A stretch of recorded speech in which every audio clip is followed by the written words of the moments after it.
Продолжаю разбирать. Сейчас снял привод ГРМ, ремень.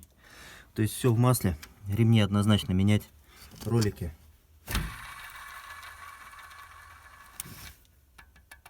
Никто их не менял, их просто смазали.